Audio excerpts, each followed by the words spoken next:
Hey, good morning, everybody. Hey, good morning, everyone. Good morning, everybody.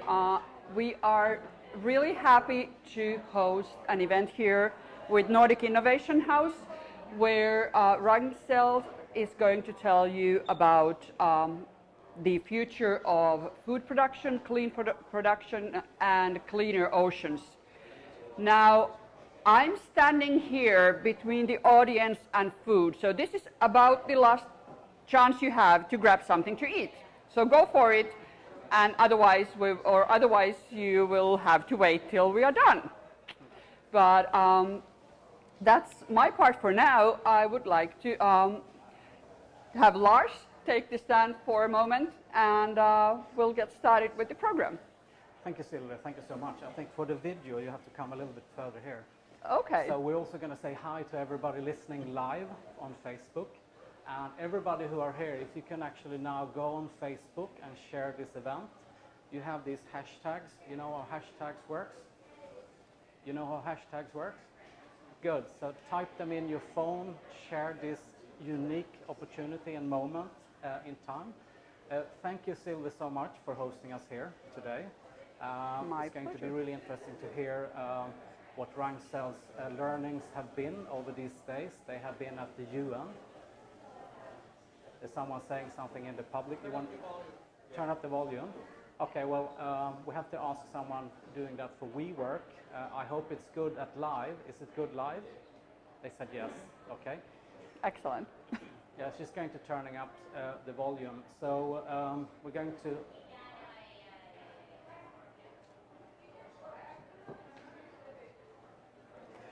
Yeah, we're going to have an interesting program. So we start a little bit with some questions to you, Silva, as well. Okay, perfect. First of all, I mean, who are you and what are you doing here? Well, I think that I kind of skipped that part when I did the opening, but that gave you the opportunity to ask for that. So I'm Silve Parvian, and don't even try with my last name. I'm the director of Nordic Innovation House, which is a soft landing platform for Nordic companies that are looking for a foothold in the US. So in plain English, what does it mean is that we help companies from all 5 Nordic countries, that is Denmark, Iceland, Finland, Norway, and Sweden, when they are looking to open shop here in New York. And we try to cut down the risks and the time involved with various ways and various services. We are supported and backed by all 5 countries, so we are fully publicly funded as of now, and are a pretty unique collaboration for not 3, but rather 5 independent countries pooling resources in a way like this. Fantastic, thank you very much. And have you had the big opening yet? We had our big opening almost a year ago in September, and this space, which is, I believe, meant for about 100-150 people at max, was fully booked. We had a very high level representation from all the Nordics, a ministerial level, Minister for Foreign Affairs or trade ministers, and with the task of pitching Nordics to New York audience. And the amazing thing was that they actually did that trick fantastically. It was an amazing situation, an amazing opportunity to see our ministers crack jokes on one another and kind of like take the lead on telling what makes the Nordics such a special place and why the companies coming out from the Nordics are so promising and something that you really need to take a look at. Yeah, and we've been doing work with your friends in San Francisco and Palo Alto for 5 years. And later in September, we're also going to the opening of Nordic Innovation House in Singapore. So you're growing. Nordic Innovation House network is growing, and that is fantastic. So it tells about the need and the will of cooperate and the need to have this kind of landing platform in various places in the world. So the San Francisco operation obviously was the first one, and and from the success of that, the others then followed.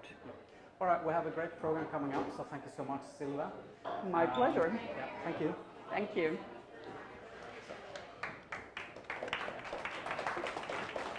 Thank you so much. So obviously there's a reason why we are here.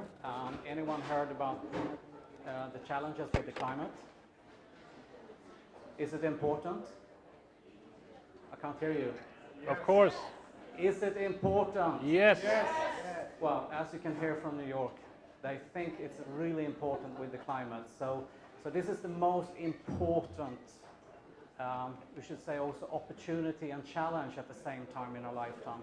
And that's what we're going to hear more about here from Ragnsells, how they are addressing this. This is a little bit short actually about what my group are doing. We're actually solving the global climate challenges with technologies, with education, and with financing. So that's a very short note about what we are doing. So we go next. Also a little announcement. Since we are in New York, you all agreed that it was important with the climate. For 5 years, we have been doing something called Nordic Impact Week in San Francisco. And in March, we're calling out for co-creators from you who wants to participate and make an impact for the climate. So go to hello at cleantechregion and sign up and say, hey, I want to be a part of this. And we're going to work out on a program. And we have Peter Fusaro here today, who is doing the 18th Wall Street Green Summit. And we're hoping that we could do something in conjunction with Wall Street Green Summit in March. And then going to have some of the best technologies here from the Nordics, meeting the world here in New York, and make an impact for the climate. We go next. So with that, I would like to welcome Lars Lindén, CEO Ragnsells.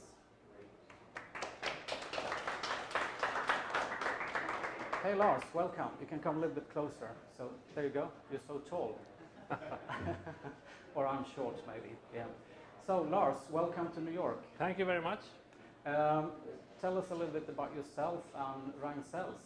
Of course, my name is Lars Linden. I'm the group CEO of a Swedish company called Ragnsells. We are in the waste management and recycling sector of society. We have been around for many years, and we push one mantra, and we want to make the world circular. I hope everyone knows what that means, but we will perhaps come back to that. Thank you. Okay, so you've been here now for a number of days. At UN, what have you been doing? Well, these last couple of days the UN have gathered for a summit called the SDG Business Forum. It's a yearly event that connects the private sector and the UN to discuss the development on the SDG goals that I'm sure everyone have heard about. These are a set of goals that has as an objective to make the planet sustainable. And we were invited to talk about this topic. And as I previously mentioned, in our personal or our business view and mission and vision, we have to make this planet circular. And we presented some examples how to do this. But for you to understand what it really is about, think about it as like this. We say that we are in a linear economy currently, and to live our lives as mankind, we dig up resources from the crust of the earth, we manufacture, we produce products and services, and then everything that we have, we throw them away.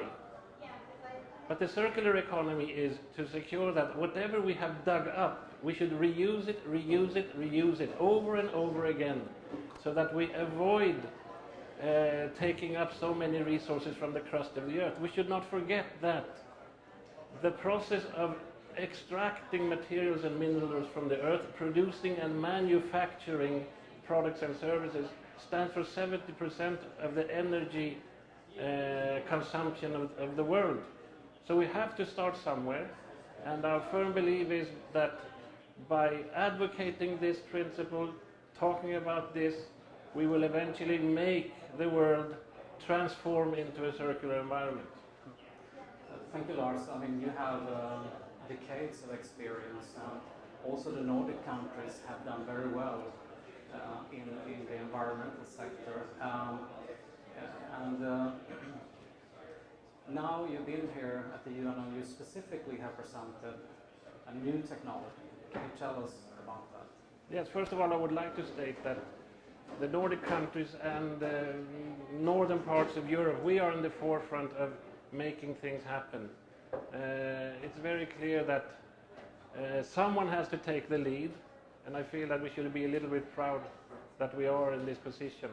And yes, we are talking about a new technology, and it's about preventing the world to start to starve. Did you know, guys, that phosphorus, a little element in the periodic system, is required to feed the planet? Without this little element, half of the planet would actually starve. There wouldn't be enough food on the table. So it's about recovering phosphorus. And traditionally we dig out phosphorus from the crust of the earth, and we distribute it to different fertilizing streams. But this phosphorus is very contaminated, and we get a lot of environmental issues from it. But what people don't know is that we have phosphorus all over society, primarily in the sludge streams that come from water sewage plants. So we can, with this technology, extract the phosphorus from the sewage that we first have to incinerate, extract the phosphorus, and by doing so detoxifying and also extracting other interesting or scarce earth metals and other components that are required for other production chains. So it's a very interesting technology, and it's a very good example of how you can make something circular. Yeah, no, it's very exciting. I've been in this industry for 12 years, and if you're looking into the need of phosphorus for all survival, it's really, should we say, breaking news, or even more than breaking news. And I understand that you're also working with the Swedish mining company LKAB, or LKAB, as we say in Swedish. What is that collaboration about? This is a very good example of a private-public partnership. In Sweden we also have mining industry, and our technology and our patents, they are applicable directly on the leftovers of the normal mining process. So the mining industry typically digs up a lot of stone and boulders, and they typically mine copper or iron or whatever. But then they pile up these residues.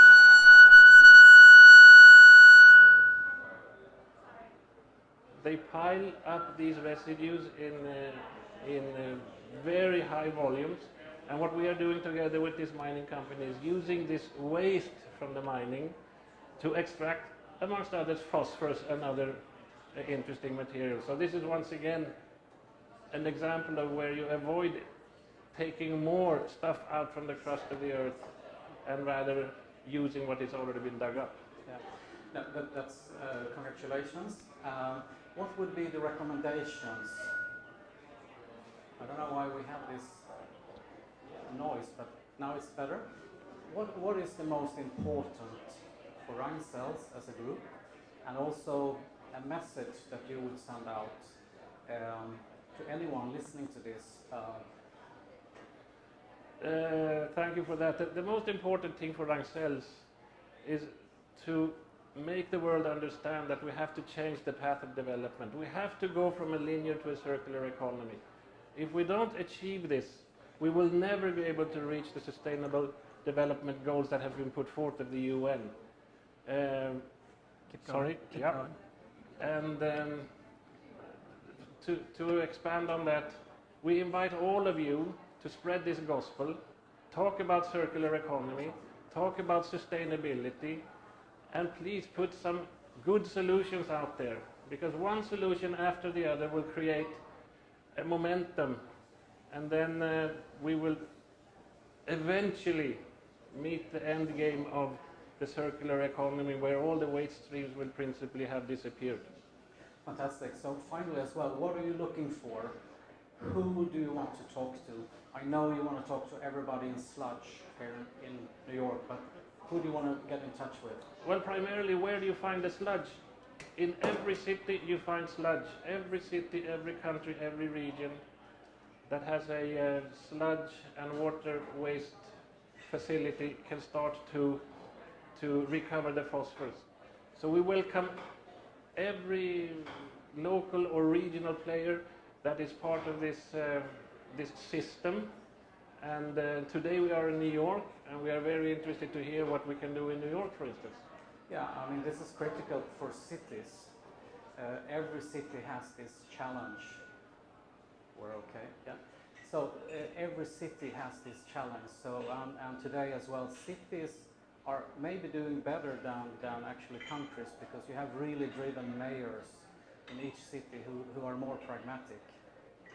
That is correct, but at the end of the game, the cities has to assume the responsibility by applying the rules and regulations so that we can actually make it happen. There's always a discussion, you know, the hen and egg, who goes first. But the regulatory environment has to be there for sure, or else any development will be hindered. All right, well, fantastic. You have been hectic days, so I congratulate you, Ragnsells Group again. And we're going to see more about you. Thank you very much, Lars. Thank you so much. Thank you for having me.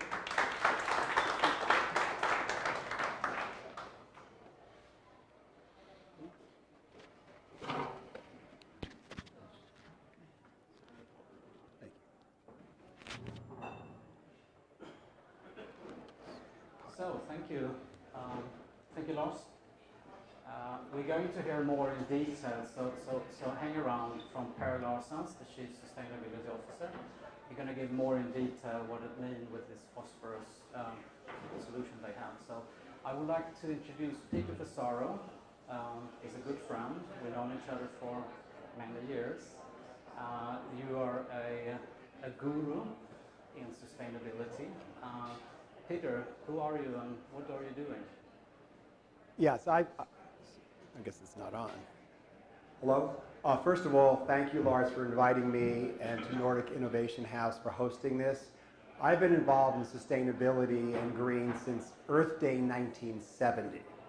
So I have a very long track record. I've worked with EPA taking lead out of gasoline in 1976, and I'm very happy to report I took that same idea to Asia in 1993, and we have no lead in gasoline anymore in the world, and that's helped children's health.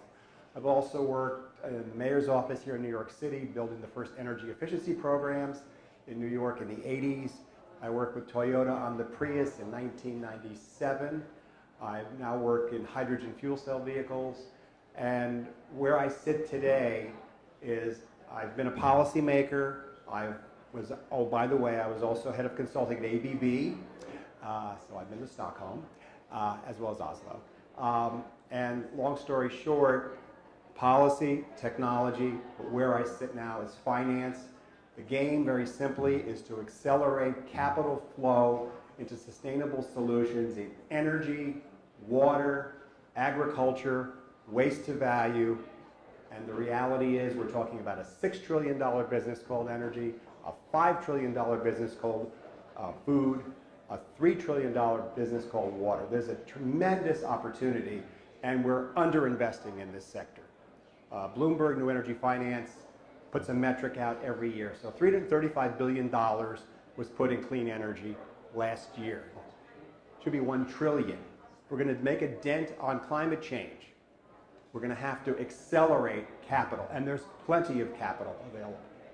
I work also in the world of impact investing, where you're starting to see millennials. We're not going to wait 40 years, and I'm almost 50 years into this, to get things done. And what I've learned from wealth managers, they want to kick the tires. They want to know that their investment is doing something for a social benefit. And the reality is, we're all in this together. We have not done anything to mitigate climate change, period. We have not mitigated 1 metric ton. When I started this journey, we were at 22 billion tons. Now we're at 36 billion tons a year. And when you combust fossil fuels, they go into the stratosphere for 100 years. So we have a big challenge, but it's also a great opportunity. Peter, you have decades of experience. How do we get Ragnsells into the sludge business in New York? Well, actually, I work with a UK autoclave technology. Autoclave does not mean you sort the waste stream. So you have the bottles and the cans. You put them through, basically, I call it steam cleaning for an hour and a half. And then you create a green fiber, which you can put in a power station. This is a proven technology in the UK. And we're bringing that to the tri-state area. That's New York, Pennsylvania, New Jersey. But so coming back to Wall Street Green Summit, 18 Yes. years, and now it's the 18th coming up, right? Right. We are the oldest sustainable finance event in North America. We only do it once a year. It's March 25th. We actually bring in new topics. So one of our topics next year will be investable oceans. So about a month ago was World Ocean Week at the UN, but I was also at the Explorers Club. So we basically bring in new topics that no one's ever seen before because everybody's going to borrow those topics, and that's fine. And Peter, how do we attract Nordic technology companies from Ragnsells to come here? Basically, what we do is provide finance. And my partner has raised $4.5 billion from the capital markets in the last 30 years. So I'm the head of origination. I bring in the deals. Right now, I'm working on a big data play for ESG that the UN Pension Fund is using, and we're going to help scale that. So that's for sovereign wealth funds, pension funds. I'm looking at ESG metrics in a very different way, not like everybody else, MSCI or REPRIF, whatever. Secondly, I also work in energy efficiency, where we provide finance for building owners, schools, hospitals, to put in lighting retrofits, heating and cooling retrofits, boilers. It's an old idea called shared savings, been around for 30 years, just hasn't gotten the traction. So Peter, my 12 years in this industry has been frustrating. Frustrating because we have solutions, there is a lot of money out there. Why isn't this transformation happening? Okay, the first thing is we had a cleantech bubble from the zeros, which a collapse. Now I look at this very differently. I look at this as much more sustainable, not to be punny about it. But the reality is we now have myriad solutions. For example, I worked in North Carolina with a solar fund. Solar prices, solar energy has come down 90% in the last 7 years. And it'll probably come down another 50%. It is affordable all over the world. I've also worked with an NGO in India where we helped 25,000 families with a solar kit, a battery, and an LED lamp. So the reality is, what has been the stumbling block is education. And I've been a professor at Columbia University teaching renewable energy, project development, and finance to second-year grad students. So I've spent 25 years writing 17 books, 700 articles, 2,000 speeches to seed the interest in this sector. And what I've learned is you need knowledge capital. And that resides, in my opinion, in young people. So I've spent a lot of time mentoring young people from throughout the world. I taught in SIPA, School of International and Public Affairs. This is a global problem. This requires a heavy, as my father would call it, heavy lifting. This is not easy. This requires intelligence, perseverance. I spoke at University of Colorado, the Deming Center on Sustainability, and that night the dean said, "What did you tell my students?" I said, "It's not Mickey Mouse, but you've got to be perseverant." And my wife has an expression, "Don't quit before the miracle." This is not easy, but it's important for humanity and species. And we have tremendous opportunity. I'm also very involved in fintech, blockchain technology for what we call natural capital. And what's natural capital? Birds, fish, mammals, forests, water. And there's a group coming out of the UK called Viridium Labs. We'll be with the chairman in a couple of weeks. What I have learned, because I have mentored so much, Now it's all coming back to me. I'm like a hub. So one of my former interns, which we've had hundreds, and the reality is we need the knowledge to get this done. No, I agree totally. In the world today, we need a new operating system on governance, on civil society, on business, but it's down to us on individual level. It's up to you and me what we do, and you come up to how do we become better? Well, through education. And with that, I want to mention something that will be here in March, and that's a Finnish global initiative on education called Start North. They want to do exactly what you were describing. They want to bridge the gap from academia today to deliver talent fast enough and with the correct education today. But education is absolutely the key. I totally agree. Also, within universities, I was on the board of the University of Michigan for 8 years, Urban Super Global Sustainable Enterprise. And what I have seen with young people, they don't want to go work and just make money. They want to make a difference. And I've seen them quit Goldman Sachs, quit Oxzip, which is a big hedge fund here in New York, to go work on a sustainable path. I have seen so many young people that want to have value on what they're doing. It's very endemic. I see this all over the world. And I have a call option on young people. That means in the money. I'm very optimistic about the future. Okay, so Peter, fantastic. Thank you so much for attending here. And we're looking forward to the 18th, Peter Pharsaros, Wall Street Green Summit in March. And hopefully we can have Nordic Impact. We will do that too. Thank you. Big hand for Peter. Thank you. Vi har en specialgäst. Ja, precis.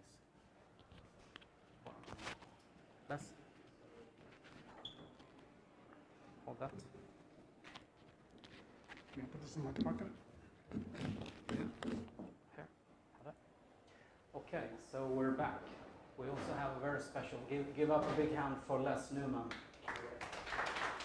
Come closer, come into the camera. You can keep Peter Pharsaros' picture up there. We look kind of alike. Yeah, so this is my trusted partner and friend also for many years, Les Newman. Thank you. See, Peter? You can talk in the microphone, right? When I see your wife later, I'll send her your regards. Yeah. So Les now, he has 7 decades of experience in this field. Oh, God. He's been setting up businesses, you've done IPOs, and now you are going to retire to Florida. How are we going to cope with that? Well, we are not retiring. We're going to Florida partly, but we are not retiring. So it's been an honor to work with you over the years, and now we're looking forward to see how we can do with the Nordic Impact Week. What are your takings, and what's your recommendations for anyone interested from the Nordics to come here? Well, it's interesting. We have been working with early stage companies looking to commercialize. My day job here is I run a technology cleantech incubator or accelerator. Those words are kind of becoming a little blurred, so we're not really sure what one means over the other. But our mission is to provide mentoring, advisory services for early stage companies or companies that are coming to the United States looking for a foothold to commercialize their products. Peter is probably the next step in the rung looking for money. We help you decide how to get there. Are you prepared? What do you need to do? What products? What's the competition landscape? Is your personnel ready for this? Are you ready for this? Those are all big questions. Oftentimes we get a lot of entrepreneurs with wonderful ideas, and the best advice we can tell them is, don't quit your day job, this isn't going to work. So those are big hurdles. So we provide the infrastructure for you, with you, and ultimately the commercialization is a big deal. The United States, New York is, let's face it, this is the place to be. This is where companies want to commercialize. This is where companies say, I want to be in New York, I want to be in the United States. Sometimes that's the right answer, sometimes it's not the right answer. Sometimes we need to get a foothold in smaller venues before moving into the largest venue in the world. Those are things that we can help provide. Those are services that we have with our connections, our mentors, our executives, who are literally all over the world. So it's not just New York we're focused on. We have developed a very interesting network of executives, consultants, professionals, who we dub as mentors and advisors from literally all over the world. So if there's a particular topic that you need assistance on, we can find a professional or a consultant or someone who's in the business to work with you and help you and guide you through those necessary steps to achieve commercialization, so you can go to finance and they'll understand what you're doing and you're making the presentation the right way. Fantastic, thank you, Les. Big hand for Les. Big hand. Good looking guy, good looking guy. So Les, wait, one Yeah, second. yeah. So I love the fact you're going to Florida, so I can come and visit you. I've never been to Florida. You've never been to Florida? Well, we'll make sure you get to Disneyland. Thank you.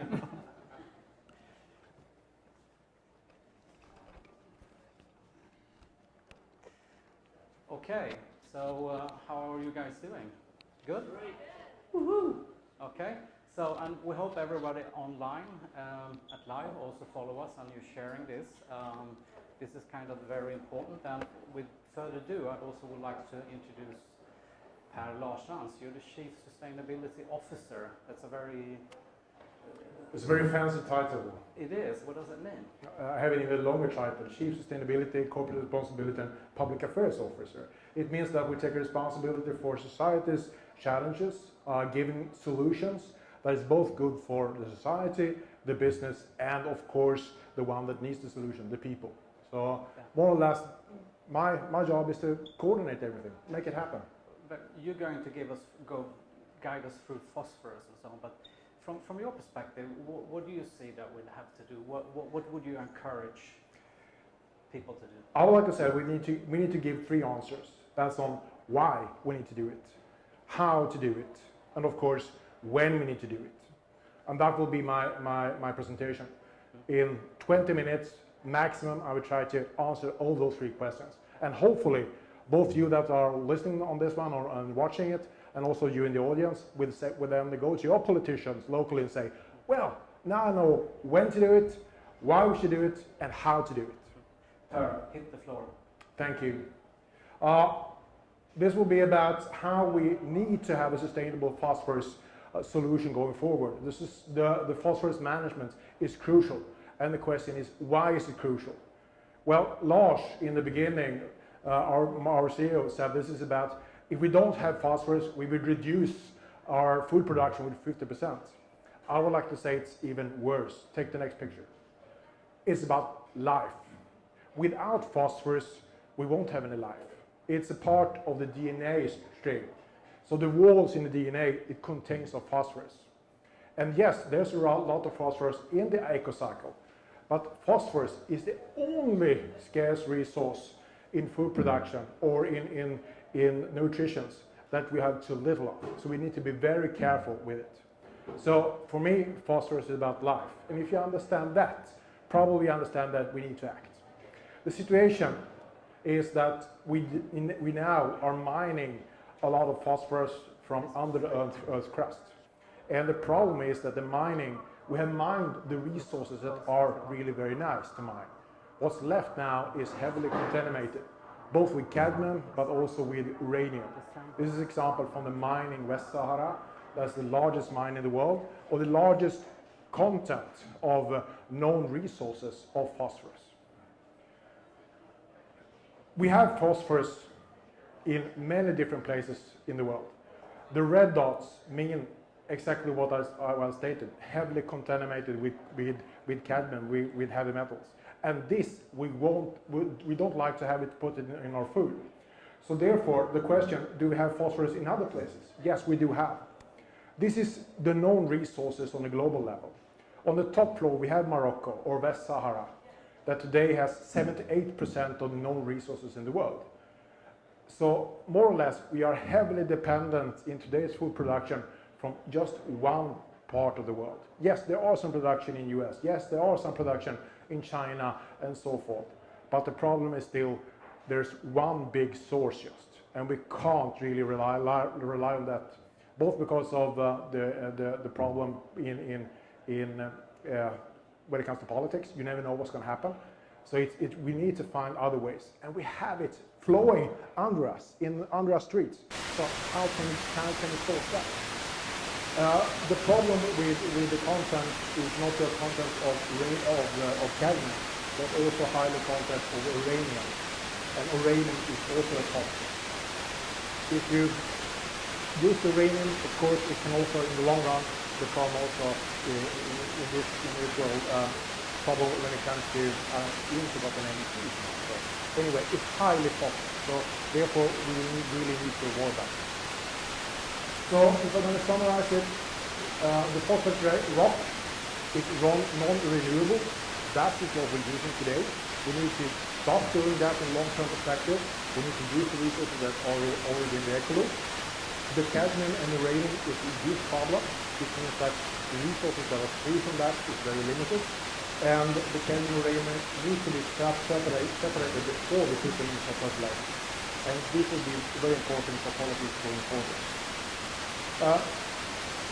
One problem that we are facing is that we are growing in population. And also we are growing when it comes to how population are getting more and more wealthy. Before the Industrial Revolution, more of the population was in this part of this square. It means that we were very few that were rich and very few that consumed a lot of food. 2050, there will be many people that demand much more food. So we need to produce 50% more food already in 2050. And more food means, of course, more use of phosphorus. For a very long time, we have believed that we could really increase the way how we produce things without using resources. But and it looked very positive all the way into the year 2001. Then we saw that the GDP growth also demanded more and more material. But the question is, why has that happened? The thing is that we are using new resources. We have the digitalization, meaning that our infrastructure, IT infrastructure, and our cell phones demand material. The resources are very crucial going forward. So in the 1980s, we have used 12 elements. Nowadays, we use more than 55 elements. 45 it was in the year 2000. At the same time, we have believed that we have more than one Earth because we have the take, make, and dispose. We are taken up from under the Earth crust, then we have made things of it, and then we just get rid of it. So what has happened is that the sphere of where our deposits are being made are now making a huge impact, negative impact. So we are toxifying the place that we should live on. So that means also that lands are more and more being more and more toxified. And of course, it ends up in the food in a long-term perspective. But yes, Lars Lindén also stated we have positive signs. And we have the SDGs going forward that has the ambition that we until 2030, if we fulfill them all, we will definitely be in a better place. But what's good with them is that this unites us. We have now the possibility, business as well as politicians, to start to talk with each other, start to collaborate with each other. And solving the phosphorus question is definitely something about collaboration. We need to collaborate with the policymakers, we need to collaborate with the cities that has the problem, and of course we need to also collaborate with new circular business models. It means definitely that linear business models will end. So it will hurt many of the existing structures. And that would be very interesting to see also the financial sector.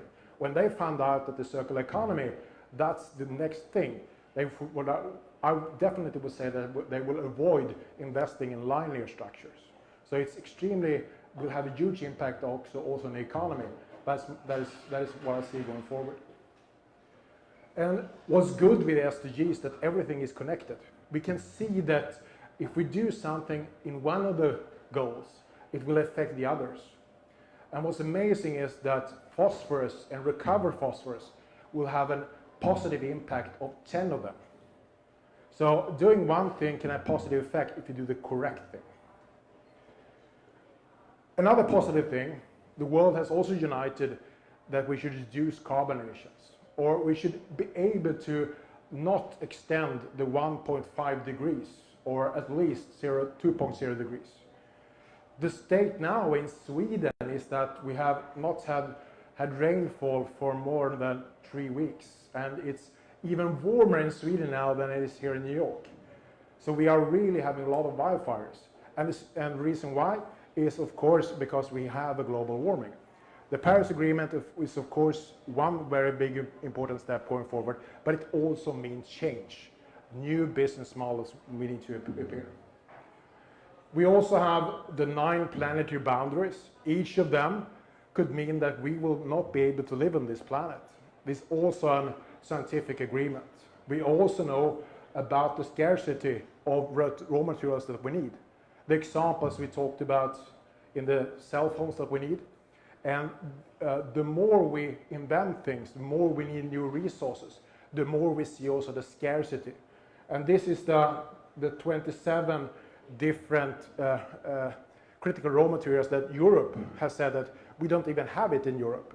And if we are facing a war or some other critical situation, without those, the economy will stop in Europe. And the thing is that over time, the number of critical raw materials has increased. In 2011, when the first list was announced, it was 14 just. In 2014, 20, and 2017, 27. So for me, it means that, shit, we are now starting to understand we have a scarcity. If I go back now in time, how has we been able to increase our wealth? Yes, it has been because we have digged up things from under the ground. If we go back to, already back to 1850, we see that the copper content in the ore that we mined were up to 20%. Today, we are mining 0.25%. That means that we have a mine leftover of 99.75%. How does it look in the future? Well, the problem is that when we are mining, we need to use much more energy in order to mine it. And this energy is not linear, it's exponential. So we need a lot of energy. At the same time, we need to change our energy system, and that is really not working. At the same time, the demand for resources from now until 2050 are increasing heavily. We need more copper if we're going to electrify. We need more lead, indium, gallium, zinc, lithium, cobalt, and iron. Iron, the most existing mineral in the world. We are running out of mineable iron if we use the same amount as we've done until now in year 2075. Of course, there's iron, but it's extremely expensive to mine going forward. But we have other extremely scarce material. And the only solution going forward, we need to create circularity. So with circularity and much more recycling, we won't be running out of resources. But we need to start doing it now. We can't postpone it. And why can't we postpone it? Because it will hurt the economy. If we hurt the economy, we will have social distress all over the world. And we can't cut taxes. It won't create growth because we don't have the resources that will create growth. What we have come up with is therefore a solution. This is Ragnsells' 3 principles. When we are gathering material, when we're getting waste to our facilities, we say that the solution that we should treat the waste with should always be by those 3 principles. We should de facto use the waste as a material resource that should avoid new extraction from the crust of Earth. We shouldn't construct things that we don't need, for example. When we do have the material coming into our facilities, we should then detoxify, take away the toxin, and that's extremely important. And then, of course, the solution should not put the debts to future generations. When we have those three in combination, we will know it's a circular solution also.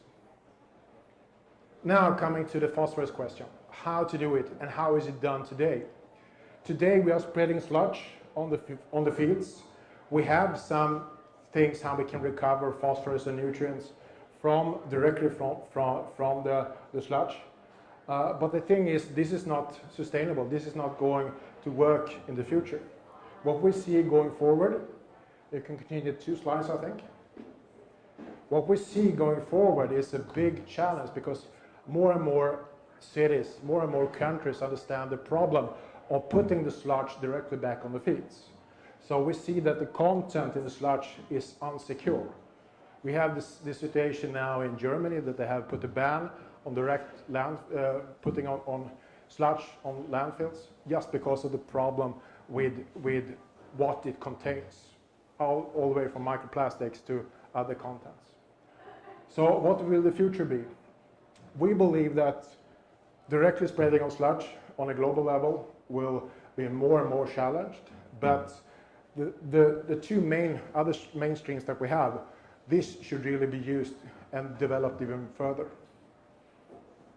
In Germany, we have recently just put a new law in place, and Lars stated in the beginning that he said it was very important that we have the laws and legislation in place. And I can really undermine it. It is really very, very correct. Without the laws in place, it won't be possible because it's much cheaper to just put it out in the oceans. It's much cheaper to just put it in a landfill. So we need to have a demand from the policymakers that we need to take care of the phosphorus. As a result of this, Germany has understood that incineration of sludge will be crucial. They already are incinerating a lot of the sludge. But the future until 2030 will definitely be dominated by mono incineration. And it means that they concentrate the sludge and concentrate the phosphorus. So it'd be very effective. So it's easily then to mine and to use. And we can go 2 pictures ahead and 1 more. Today, what we're doing today is that we do extract some of the phosphorus already today in several of the wastewater plants. The thing is that it's just maybe 15% of the phosphorus is able to be mined. So therefore, the focus is now to understand how can we use the steps after the wastewater plant. The wastewater plant can definitely take away the biogas and use that. But after that, this is now where the focus is coming. And what we see, what is happening is on a global level, country after country are now debating and said that we don't want to do this. So it means that the solution should be how can we out of the ashes then extract the resources and separate it from the toxin. In Germany now, there are buildings, the municipalities are now building new incineration plants all over Germany just because of the legislation that is coming in place.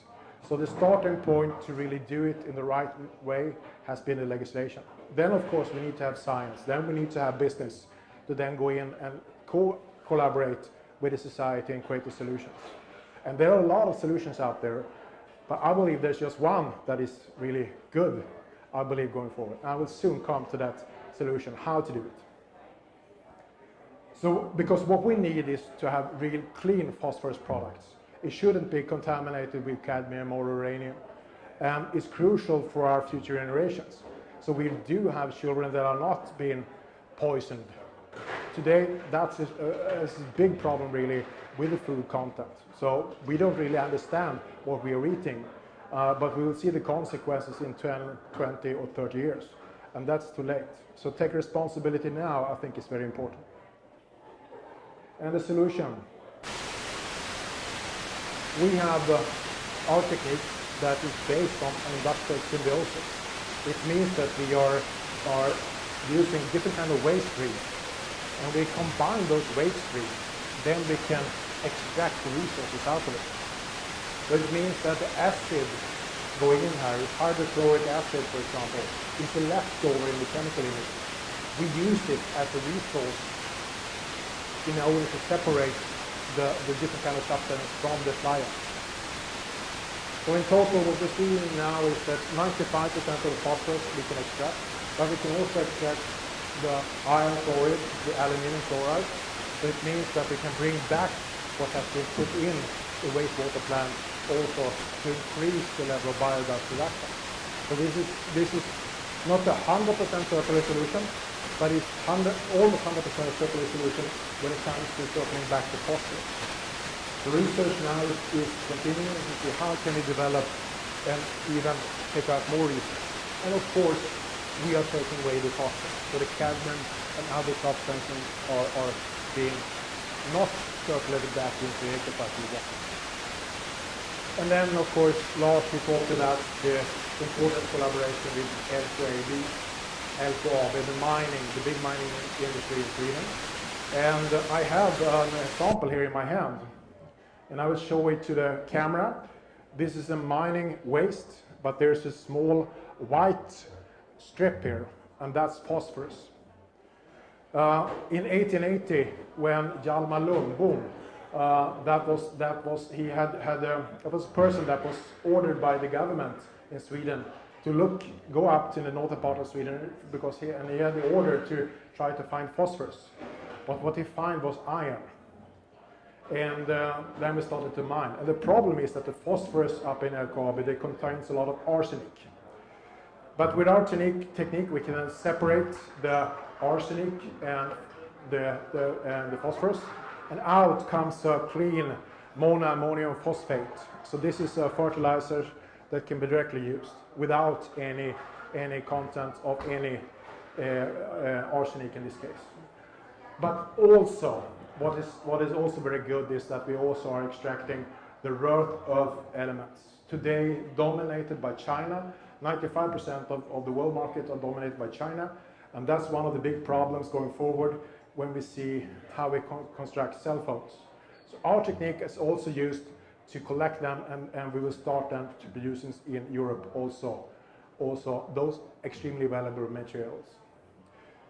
These were examples of how we are now trying to enter the future. We are far ahead from what the politicians allow us to do. So therefore, we have been in UN and to address the world leaders. Please give us the opportunity, make the laws, put the policies in place, and we will be able to assist together with the municipalities, together with business partners, to create circularity. Thank you.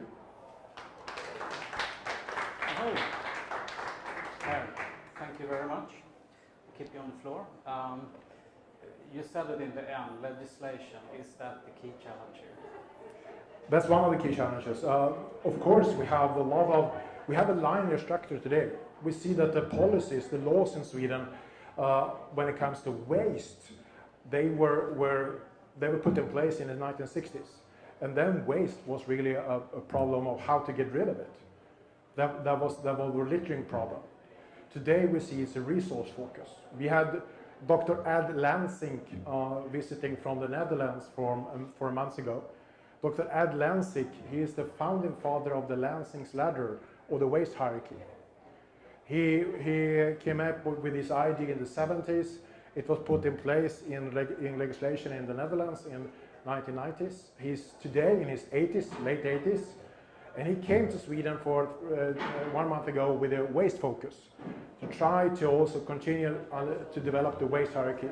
He left 44 hours with a resource focus and said that resource management, that's the key going forward.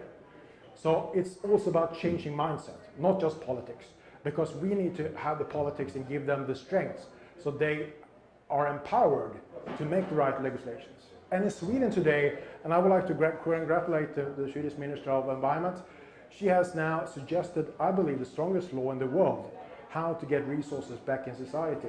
But not just her, all political parties in Sweden has now said, we understand now how to do it, why we should do it. So let's do it. Fantastic. Big applause for her. But we're not ready. Pär, I need you here. So with that, we're going to open up for questions. So I have a microphone, so questions now. This is the opportunity. Have any questions?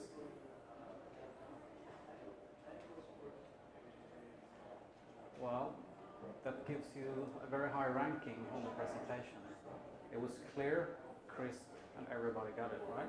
So I answered why, how, and when. Good. Exactly. So a big hand. Thank you very much. That concludes from Nordic Innovation House in New York today. So I would like to Silva, will you come up again?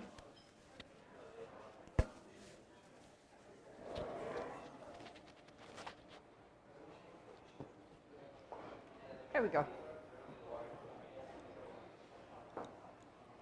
Okay, I think I'm live now. We're in business. Very so good. With that, we would like to extend a big thank you to Silva. Big hand.